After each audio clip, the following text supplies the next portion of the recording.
بالعالمين والصلاة والسلام على نبينا محمد وعلى آله وصحبه أجمعين وبعد.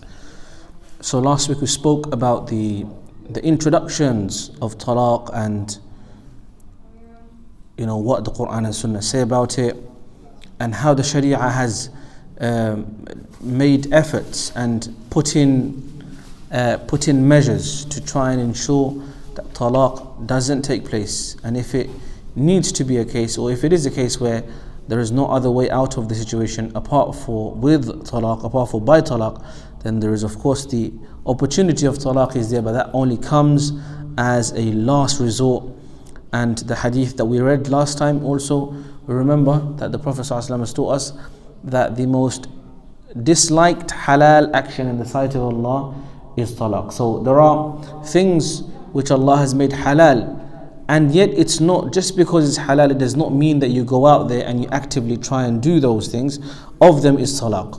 So talaq is halal, yes, of course, because someone may be in a situation where they have to go for that option, but it's the most disliked action from all of the halal actions that Allah Azza wa Jal has permitted.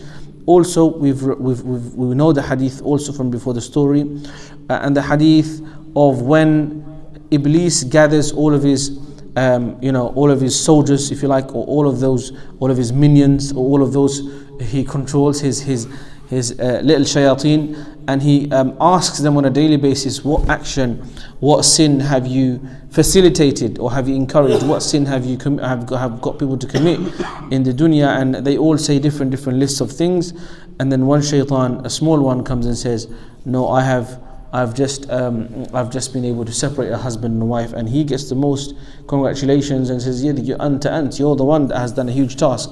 So all of this goes to show us that talaq is not something that that's taken lightly, nor is it an easy step that a person takes. And we highlighted 5 main points before we even started talking about all of this, and those I'll just quickly remind you that in the fact that Allah has facilitated and legislated talaq, in it we see that Allah knows us. In it we see Allah's wisdom, Allah's ilm, and the fact that He's latif and He's khabir. He knows everything, because there may be a situation where talaq is actually a mercy for some people, because that is the only way of avoiding and getting out of that situation. So in it we see that Allah أَلَا يَعْلَمُ مَنْ خَلَقَ. It's an evidence that Allah knows us, because not every couple get along, and there may be that situation that arises.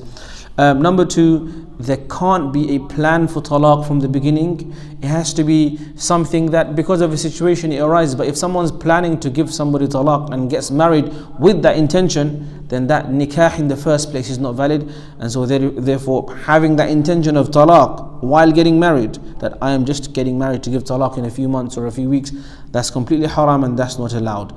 Number 3, it should be a last resort, as we've said before. Number 4, there should be as for when there is talaq that occurs because of whatever reason, because of difficulty and all of the situations that may arise, there shouldn't be a stigma or a hatred attached to it, or a negative feeling attached to those who are involved in that talaq. So we have in some cultures, in many, even in our culture, we have, if somebody is divorcee, then they're seen as someone lower, someone that's done something wrong, someone that's sinful, or someone that's basically a problem or something like that. It's not always the case. A lot of the times it doesn't work out because of a reason. It doesn't mean that there's anything, that they are bad people. There was in fact even talaq at the time of the Sahaba. Can we say they were bad people? No, of course not. And so there shouldn't be any stigma attached to it.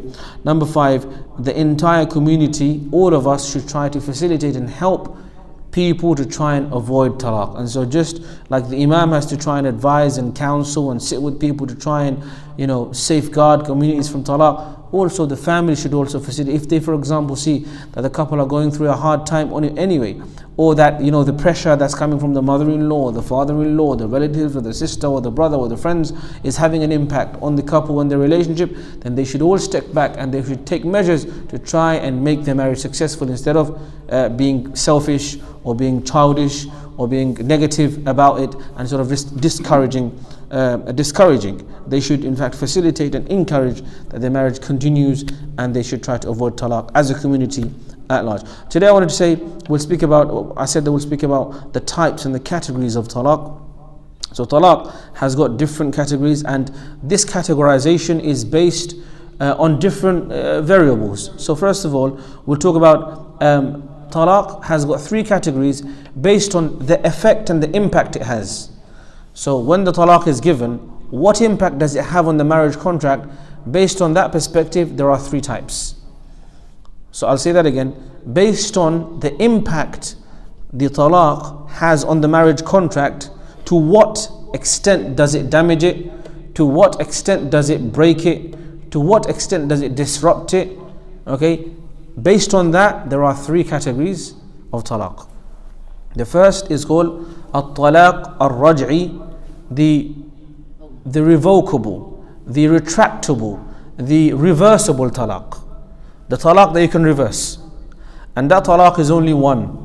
That talaq is only one pronunciation that I divorce you, or one expression, whether it be in verbal or in writing or in text message or whatever. If someone expresses, if the husband tells his wife, I divorce you once. Now I've said to you at the very beginning from last week that we'll cover in order, but there is of course the possibility and the opportunity for demanding a separation of marriage is in the hands of both partners, because sometimes some people would like to imagine and make the assumption and make the accusation that Islam is unfair and gives only the right of divorce to the man and nothing to the woman. This is completely incorrect and it's wrong. In fact, women have stated and mentioned grounds upon which they can actually seek out a talaq, seek out and enforce a divorce if there are these circumstances that come up.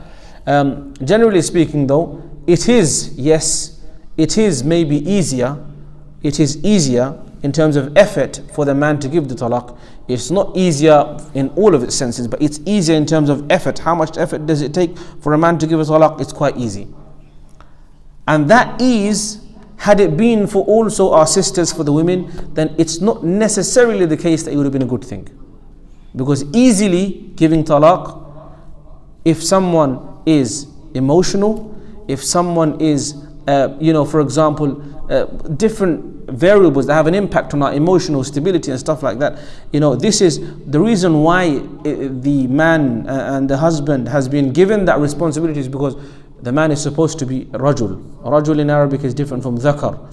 Dhakar means male and rajul means man. There's a difference between a male and a man.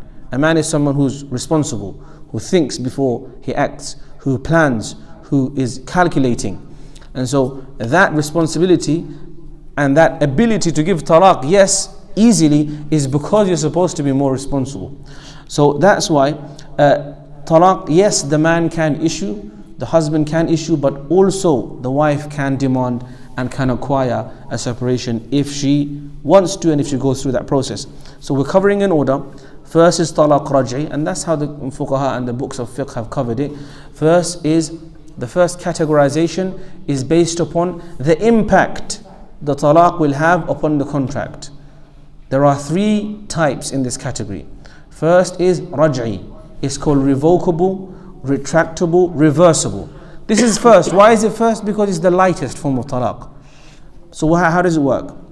It's when the man says to his wife that, I divorce you once.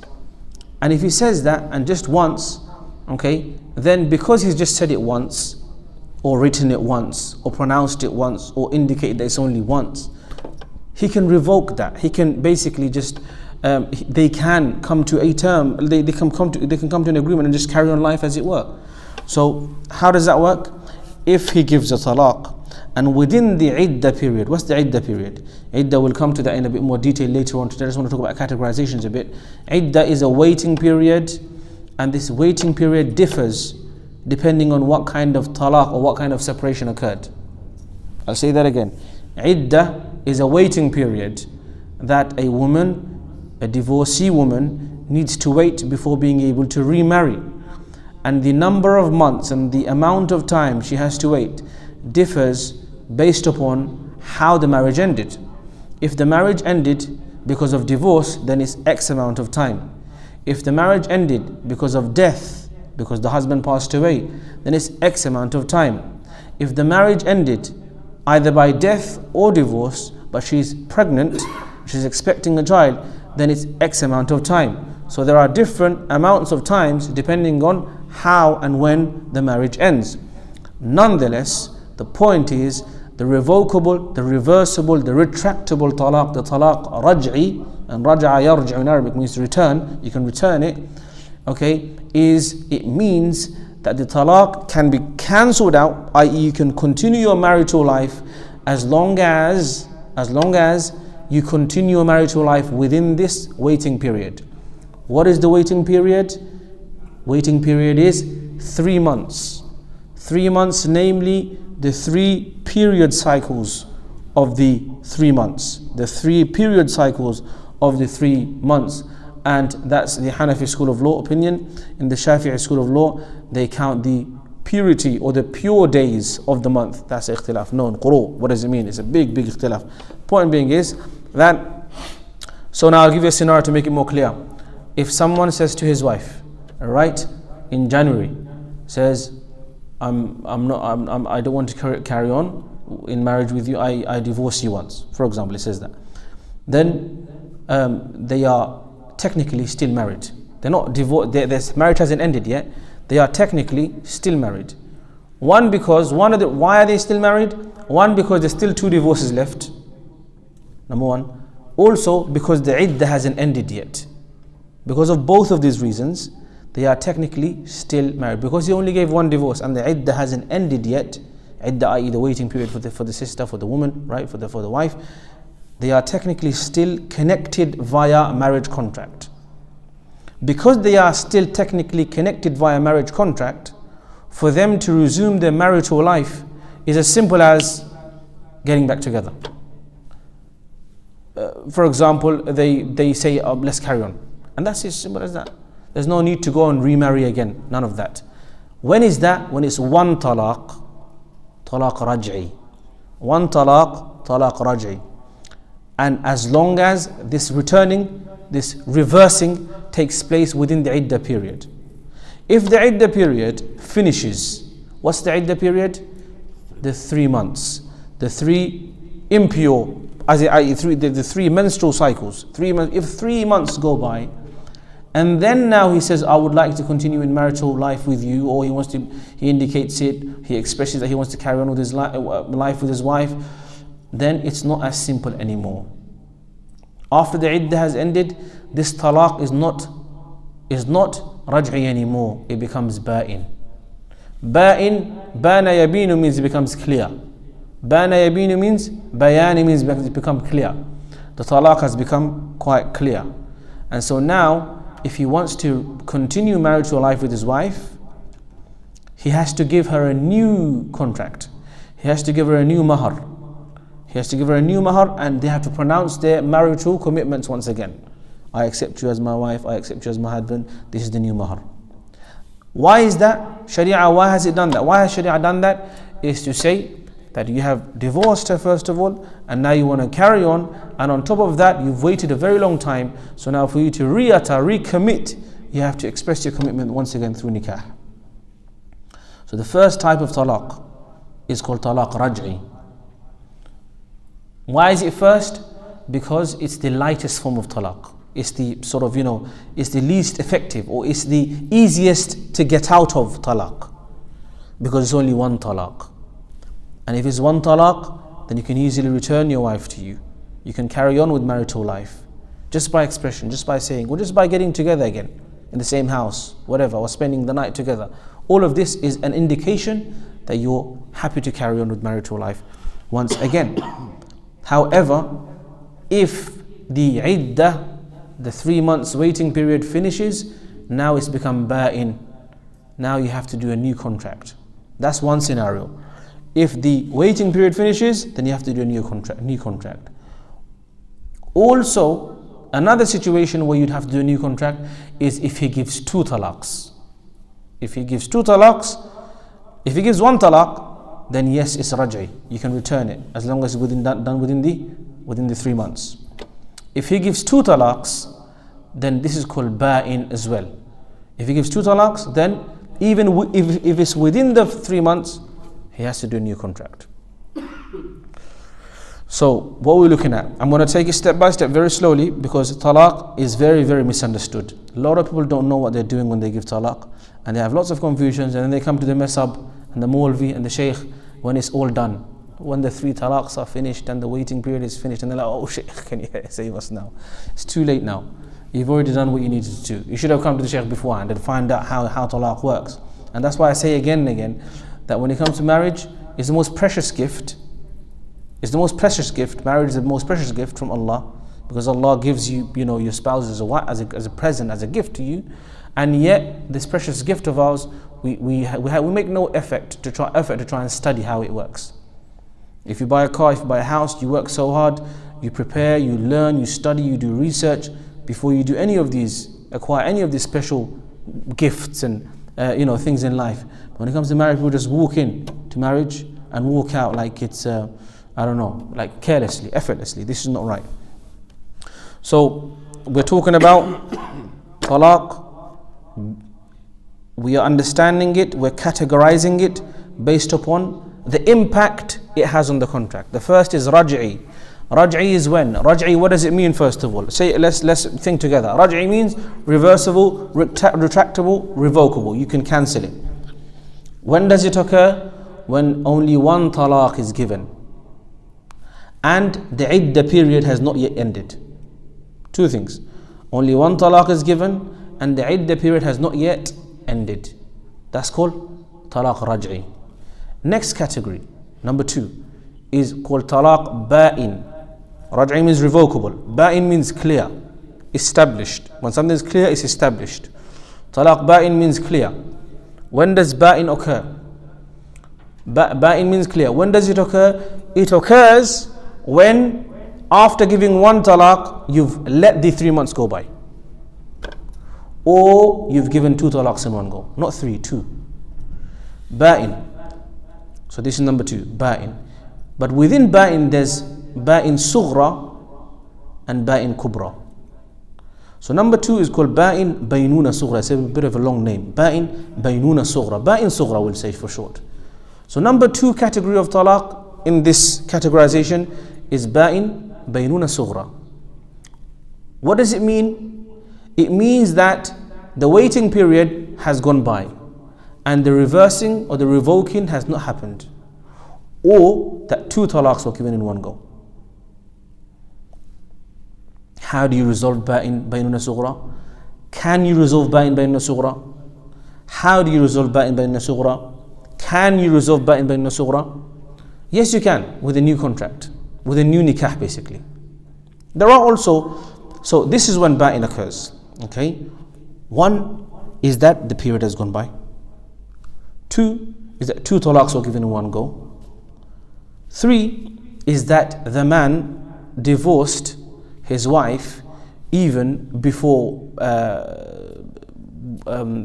consummating the marriage. Okay, and also there is one more scenario when the talaq is done via khula', via sharia court, then it becomes ba'in as well. But the other ones, they're a bit more complicated, so I'll skip those for now. I'm trying to categorize so it's clear in your mind. Number 2, ba'in baynuna sughra. What does it mean? It means either 2 talaqs have been given or the waiting period was finished and it was not reversed. How do you fix it? You fix it by a new contract, new aqdun nikah. Category number 3 is ba'in baynuna kubra. Ba'in baynuna kubra. Talaq ba'in baynuna kubra. So we'll call it ba'in kubra. Sughra means small in Arabic and kubra means big.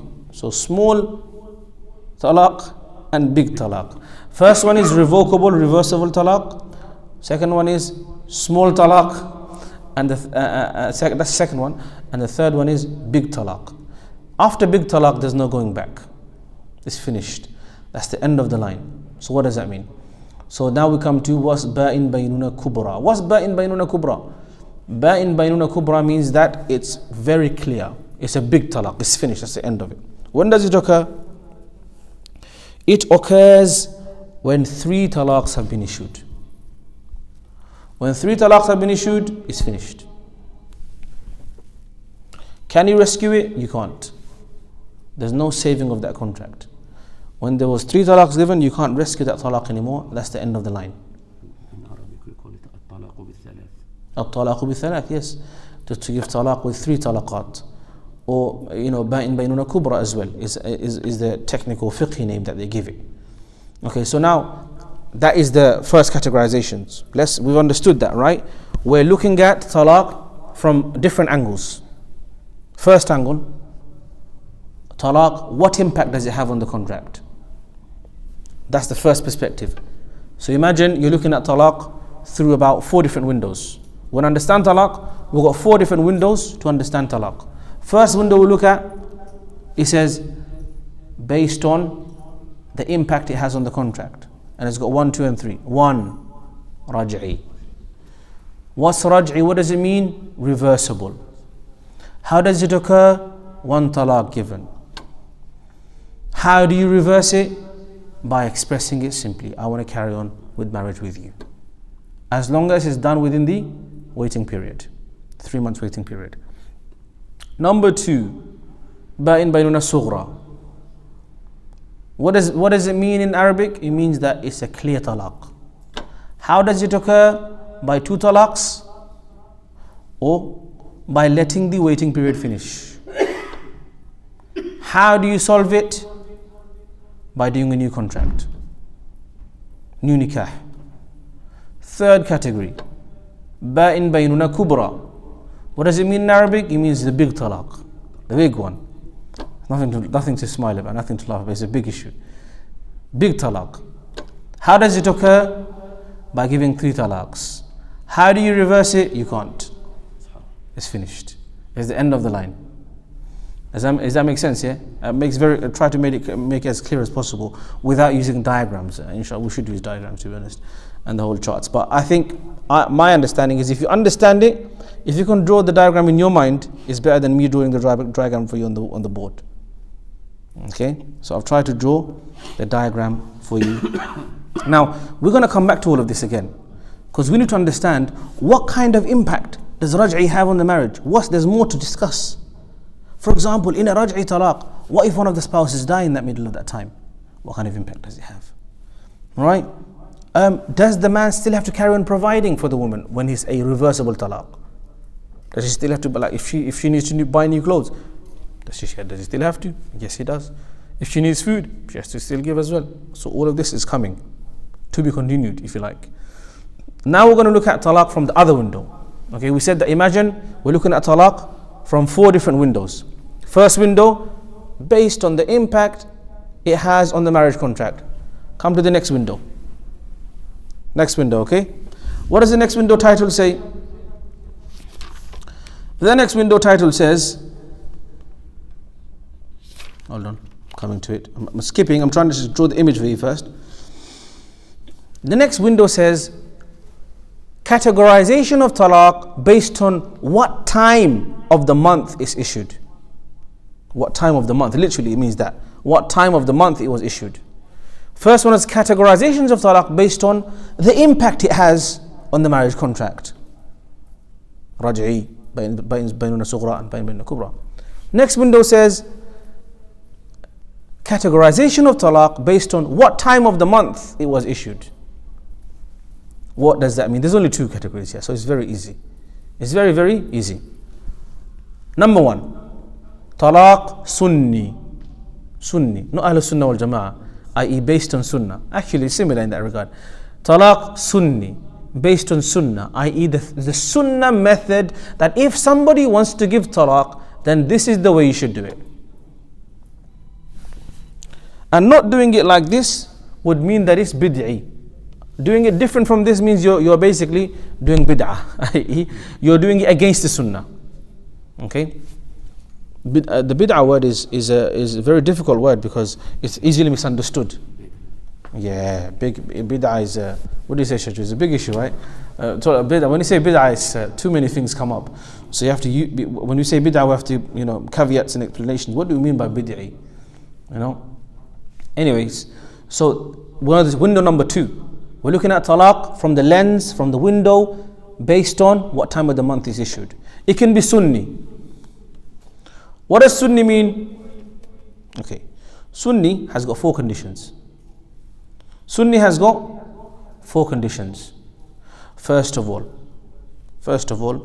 the talaq should be issued if it is to be issued. We're not saying talaq should be issued. So don't just, if someone was to try and take that clip, the talaq should be issued. Oh, the guy said it should be issued.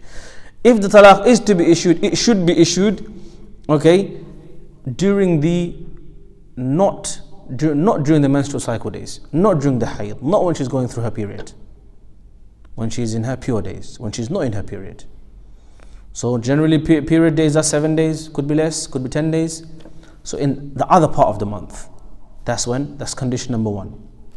Condition number 2 is to give only 1 talaq at a time. So if someone gives 2 talaqs in one go, that's also bid'ah. So condition number 1, to give it in the tuhur period, not in the menstrual cycle period. Okay. Number 2 is to give only 1 at a time and not 2. Because do you see how this is? This is not about emotions. Talaq is not about emotions. It's planned, it's calculated. Sharia is saying if you want to do it the right way, mate, you got to be very sure what you're doing. You got to give 1 talaq per month during the period when she's not on her menstrual cycle. And there's so much hikmah to we could go into it. Why that? Why this? But we'll try to keep it a bit short. So it goes to show that Sharia is telling us that even if you want to give talaq, take your time. Think about it. Is this really what you want? Unfortunately, most people, most men, they use talaq as a weapon. Maybe not in this country, I don't know. But in other countries, especially in like our cultures, I've seen Arabic culture as well. I've seen it. This like, alayya talaq. If you do this, I promise I'm going to give you divorce. It's like a weaponized talaq. It's like, it's always loaded, locked and loaded. Anytime you do something wrong, it's good to go. That's not how it works. That's not the Sunni talaq. Okay. So first condition, it should be in the pure time. Number 2 is that it should be only 1 at a time. Condition number 3 is that pure time that you're talking about, the pure time, not in the period time, that pure time you're talking about, that pure time has to be the pure time, a pure time in which there has been no intercourse. Otherwise, that's also bid'ah. So there are some conditions. You okay, young man? How old are you? Is he okay for this? It's fine, alhamdulillah. He's an intelligent man, alhamdulillah. Okay, so do you understand? So these are some of the conditions. Arba'a shurut. What are they? She has to be in the tuhur period, i.e. she's not in menstrual cycle, she's not in her postnatal bleeding, that there's been no consummation of marriage in that time, in that pure time, and to give her only 1 talaq, and to not give a second. These are the 4 conditions. Let me say the 4 conditions again. That she's not in her period or her menstrual period, i.e. her menstrual cycles or her postnatal bleeding, i.e. she's in a pure time. That pure time is not, there has been no consummation in that pure time, in that pure 20 days or whatever 15 days that there is here. Okay, to only give 1 and not to follow it up with a second. This is the sunnah way of giving talaq, the Sunni talaq. The opposite of that is bid'ah. If you oppose any of those conditions previous that we've mentioned, is bid'ah. I.e., if you give the talaq, if someone gives the talaq, if the man gives the talaq when she's in her period, then it's bid'ah. If he gives more than 1 talaq together, then it's bid'ah. If he gives the talaq during a pure time where he's consummated the marriage, okay, then that's also bid'ah. Anything that's against Sunni is bid'ah. What does bid'ah mean then? Sunni means that if you have to give talaq, then this is the right way to give it. And if you do it in this way with the right intention, that I'm trying to follow the command of the Prophet ﷺ, you get reward for it. And bid'ah means the opposite, that if you do it in the bid'ah way, i.e. against the Sunni way, then you'll get sins. You'll be sinful. Okay, bid'ah means you'll be sinful. But, there is a big but. You will be sinful but, B-U-T, big but. You will be sinful for giving talaq in this way, but the talaq will be done. Does that make sense? You will be sinful for giving talaq in this way, but the talaq will be done. It will be issued. Like I gave the example last week. It's like, for example, Shaju goes and proposes to a beautiful sister. Okay? and the family's thinking about it, and then some other dude comes and proposes to the same lady. Sorry, I don't mean to jinx your future propositions. Another guy comes and he's like, got money, whatever. Yeah, he says, yes, I know he's proposed. It's fine. I'll propose on top and I'll give more mahar. Let's get the wedding done. And the family are also quite silly. They say, okay, let's get it done, and the marriage is done. The other guy that proposed after you, while you'd already proposed, and they haven't refused you yet, they haven't given you a clear answer, he just basically pushed in. The other guy is sinful. He's sinful. But because he's done the nikah contract, his nikah is done. So in a similar way, here, to give talaq against sunnah is sinful, but the talaq is done. Yeah? It's very clear, inshallah. I think that's quite clear. So that was window number 1. We're looking at talaq from different lenses, from different windows. Window number 1 says, based on what kind of impact it has on the marriage contract. Is it revocable? Is it reversible? Is it Baa'in, baynuna sughra? Is it clear? Or is it the big talaq where it's finished? The effect it has on the marriage contract. Window number 2, we're looking at talaq based upon what time and how it's given. What time of the month is given it. Okay? Sunni and Bid'ah. And we've understood what those two are. And then there is a bit more based upon the words that are used. But I'm not going to go into that. Why? Because I want this to settle in. I want people to understand this much so far. If you've understood this much, then you've understood a huge chunk of talaq. There's a bit more alfaz, there's sarih, is it kinaya and all of that, but we'll come to that. Step by step, understand, get that clear in your mind that this is what it means. And inshallah we'll carry on next time. Okay? Jazakumullah khairan, subhanakallahumma ashhadu an la ilaha illa anta astaghfiruka wa atubu ilaik. Assalamu alaikum wa rahmatullahi wa barakatuh.